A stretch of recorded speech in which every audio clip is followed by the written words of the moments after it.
Okay, so you heard the term gluten-free. Nothing that we made today was gluten-free, but what exactly does it mean? Well, next, we're going to tell you the pros and cons of going gluten-free, how your body will actually benefit from the change, and what you will need to give up.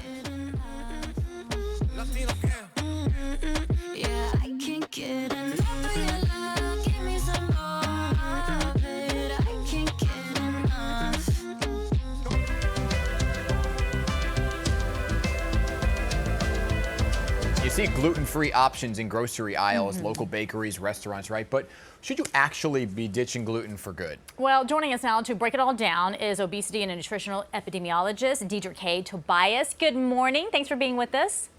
Good morning. Thanks so much for having me. Okay, so we know a lot of folks have to be gluten-free for their health, right? But we're talking about people in general here. Help us understand exactly what gluten is and how do you move over to a gluten-free diet?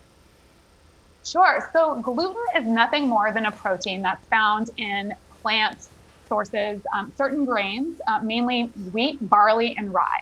So those grains contain amounts of gluten. And if, as you mentioned, you have a condition called celiac disease, it's essential to avoid gluten. It has detrimental effects to digestion in your intestine. But for the rest of us who do not have a diagnosis of celiac disease, there's debate as to whether going gluten-free might actually have any health benefits. Yeah. Or not. I mean, my grandmother has celiac, and she's had it for a number of years. And in the beginning, when it was just becoming a thing, the food wasn't that good. But they've made such strides that gluten-free food now you can't even tell the difference. That's why it's become a trend. Why has it become a trend? So 20 years ago, your grandmother probably had to do a lot of work every time, reading a label, asking waiters at restaurants. That's no longer the case. As you mentioned, manufacturers have reformulated to match the trend, and there are so many opportunities to consume the same foods, breads, pizzas, pastas, that previously contained wheat flour or other gluten-containing flours.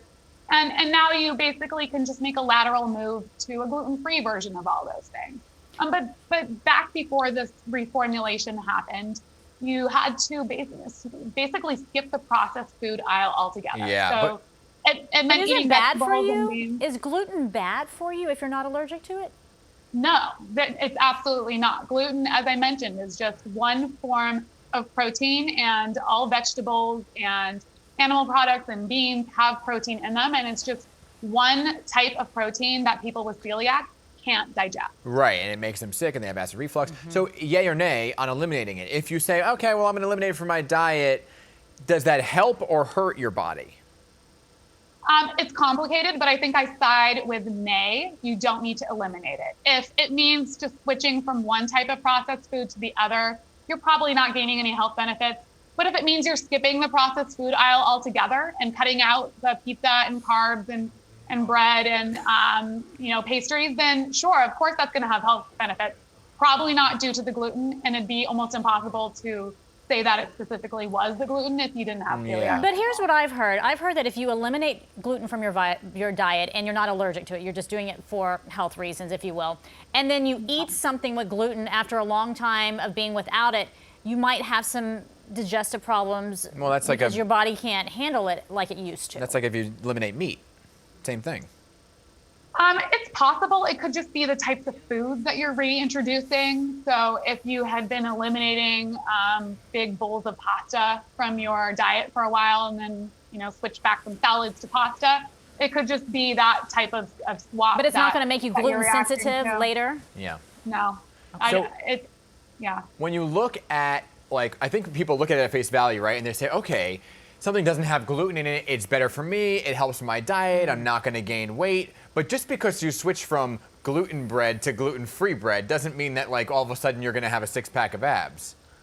Right. I think that marketing of food products is genius, and it gives these products a healthy halo. So, this version's gluten-free, so it's got to be good for me. And that's the buyer beware piece of all diet trends, but gluten-free for sure as well. So, if it seems too good to be true, just because it says gluten-free, it probably is. And you still need to make sure that you're eating an overall healthy diet and getting the exercise to get that six-pack of abs. job. Got it. Thanks for disposing some of these myths because for a lot of us, you're thinking, well, if I do it, then maybe it may not be so great for me if I try to get back on the gluten wagon at some later time. So we appreciate that. Yeah, no worries. Yeah, it was great. And who wants to be gluten-free right before the holidays anyway?